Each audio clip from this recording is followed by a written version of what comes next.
I'm Mark Rothman, Progress Coach, helping you achieve whatever goals you desire. Whatever obstacles are in your way, I can help you break through them and move forward up to your highest level of achievement that you can picture for yourself. And I find people, men and women, no matter what level of achievement they're at, they are always thinking about a higher level. And as a progress coach, I can help you progress forward to achieve that level. Thank you so much for being with me on my Tuesday Facebook Live. It's a pleasure to be here. You know, we just came out of this Independence Day weekend. Yesterday, Monday, was a day off. Sunday was actual July 4th. And it, of course, brought me to think a lot about what independence means. Much of the thinking over the weekend, I think, for many people and sort of in the national dialogue was what it means to be independent in America and what American independence means. I'm not going to get into that subject. It's multi-layered and I think in a lot of ways it can be very complicated. And at the same time, there's some aspects of it that are extremely simple. But what I want to talk about today is our personal independence. As a progress coach, that's where the rubber hits the road for me. It's always about how do we act personally, day to day, minute to minute.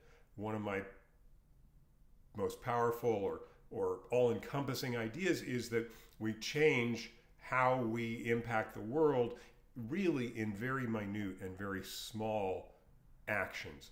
Every time we take a step, it's like a single domino falling, and it creates impacts on other dominoes around us. So if we can choose and really control which domino we're going to cause to fall, I think that's how we really create change, both for ourselves and for the world around us. So let me talk a little bit about what independence means.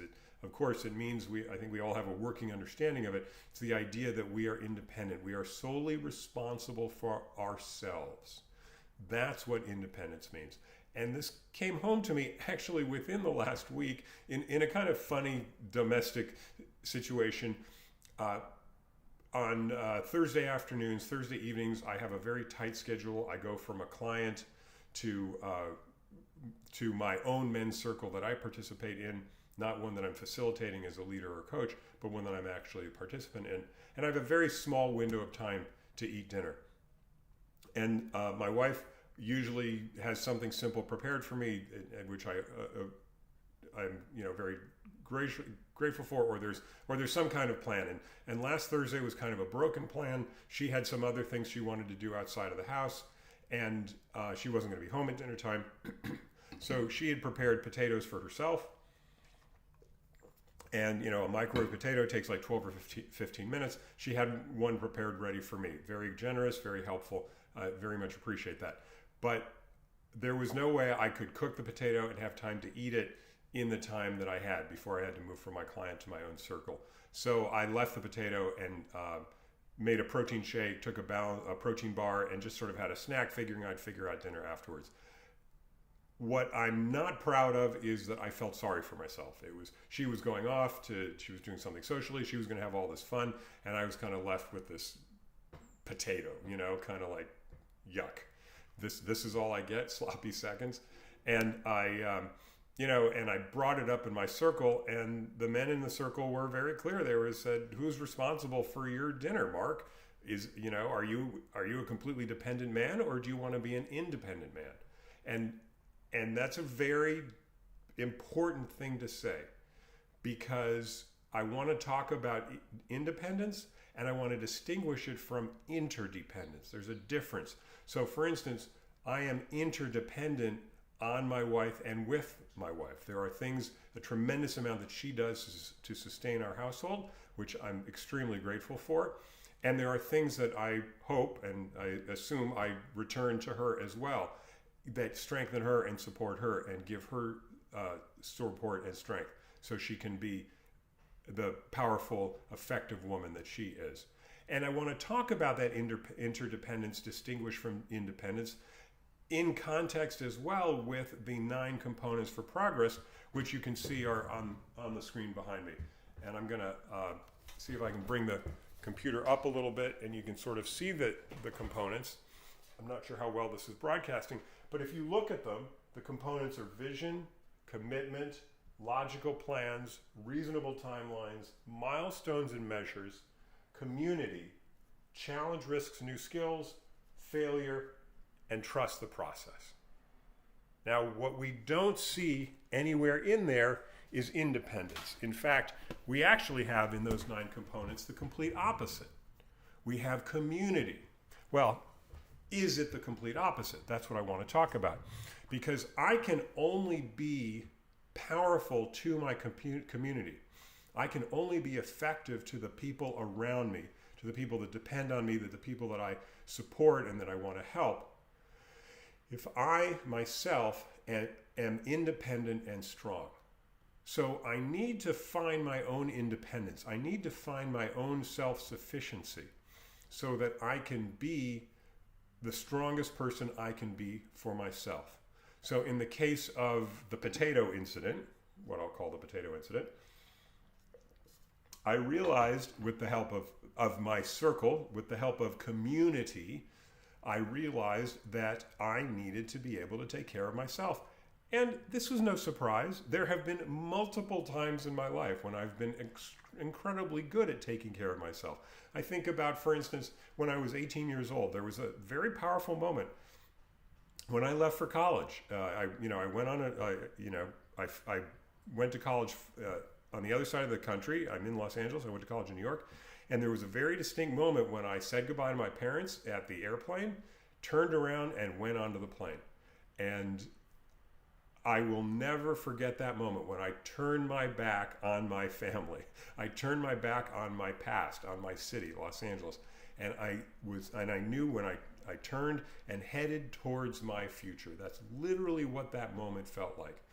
And the thrill of that was the complete independence that represented. Now, officially, was I completely independent? Of course not. My father helped pay my tuition. My family supported me in various ways, but it was hard for them to do that on a day-to-day basis, certainly from 3,000 miles away. So I was completely independent, and I thrived on that. That doesn't mean I was always happy. There was a lot of loneliness. There were times when I wished I had more support. I wished my family lived closer, the way a lot of my classmates who came from sort of the tri-state New York area or the Eastern Seaboard, they could go home for weekends. There were some kids who took their laundry home, which just made no sense to me. It was like I was so glad to be out, even if it meant doing laundry. I was happy, to be there. But it would have been nice. A number of a variety of ways. That's not the point. I'm not going to. That's not really the focus of what I want to talk about. But what I want to say is that there have been times in my life when I have exhibited that kind of independence. Another time, many years later, in a marriage, you get used to depending on your spouse in a variety of ways. My wife was fortunate enough to secure a sabbatical for herself, and she was gone for 6 weeks. Before we were going to see each other, I was basically a bachelor in my house, and I had a great time with it. It was I teased myself. I was like, I would marry me. I had a whole meal plan of how I would cook, and I would cook a certain amount of food, and it would create lunches and dinners for several days after that. It was a really effective system. I had a great time. Did I miss my wife? Of course. And I was incredibly grateful for the technology. We could Skype at that time. It was before Zoom existed, but Skype was there as video chat, and so we'd be able to see and connect with each other every third or fourth day, or and we'd talk on the phone certainly very frequently, if not daily. That for me is a great example of independence coexisting with interdependence, or coexisting with community, because I could be the strong individual that I wanted to be, and that I, of course, needed to be to live through this period of time. But I could also connect with her in an effective way. And when we talk about the kind of change that we want to make, when we talk about what I started this Facebook Live about today, that all of us have a kind of level of success, just a step up or even more beyond where we are. We all have an idea of what our higher selves can be, what our better selves can be. And I want to say better in the sense that really it's truer to the people we're supposed to be. That better self is closer to that kind of shape that the universe wants us to fill. It's not a qualitative better. It's not like one person's life is better than another person's life, but it's better at being truer to ourselves. That's what I mean when I say our better life. And so when we think about what our better life looks like, it has to happen in a balance between interdependence and independence. We have to be strong ourselves and understand what our needs are, and we have to understand how to fulfill those needs for ourselves. But then we can reach out to community and connect with others, whether it's through a circle like I experienced last Thursday night, it's through connecting with a Facebook Live or my Facebook page. Please go and check that out, Mark Rothman Progress Coach, or check out my YouTube page, Mark Rothman Coach. And if you haven't subscribed yet, please go ahead and do so. But what I'm talking about is connecting for those ideas that are going to lift us up, because one of the challenges of independence is, yes, we need to be able to meet our own needs, but we also need to know when we can't. We also need to know it isn't, and this is perhaps the paradox of asking for help that's so hard for so many people. We need to know when we can't do something and we need someone else's help. That too is a form of independence. Does that sound like doublethink? Does that sound like a kind of cognitive dissonance? Well, let's walk it through. If I am fully independent, I can take care of my own needs, but the truth is, up to a point. I always talk about the example of if I need to move my car. I can't move my car without the motor running. And if the car breaks down, then I need help moving that car. I can be the independent owner and operator of that vehicle, but there's a point where I need help. And by asking for help, I'm strengthening myself. I'm getting my car to the repair shop, to the body shop, whatever happens. I'm taking care of myself by asking for the help I need. Does that make sense? Think it through a little bit, because I think that's where we get caught up in the idea that we kind of have to be the Marlboro man living off completely like on an ice floe, and we're going to take care of our own needs and we'll be totally fine. But the truth is, we won't be. We'll be very limited. We'll meet our needs, but we'll actually create kind of structures or coping mechanisms that may not always serve ourselves best. And so when we can recognize our independence and really embrace it and own it, we can also reach out and start to become interdependent. And we can do it in a healthy way. Remember, I didn't say codependent. It's a very different concept. Codependence is the idea that I cannot be whole for me without connecting to you. I can only be whole by making you better, by taking care of you, by putting all of my energy on you. That makes me feel valued. That gives me a sense that I matter in the world. That's where codependence comes in. We see it a lot around addiction. We see a lot around, but we'll see it around any kind of dysfunction. It's me being more worried about you and taking care of your needs, which is one of the things that happens in an alcoholic home, for example. It's me being more worried about that than I am about taking care of myself. That's not healthy, and that's not what I'm talking about. I'm talking this morning about an interdependence where we're connected to each other, we're engaged with each other, we're in relationship with each other, but it really starts from our own independence, because that's when we strengthen ourselves, we identify what we need and what we want, and we figure out how we can get it, and we strategically, maybe that's the key word that's been missing, ask for help when it's going to move us forward.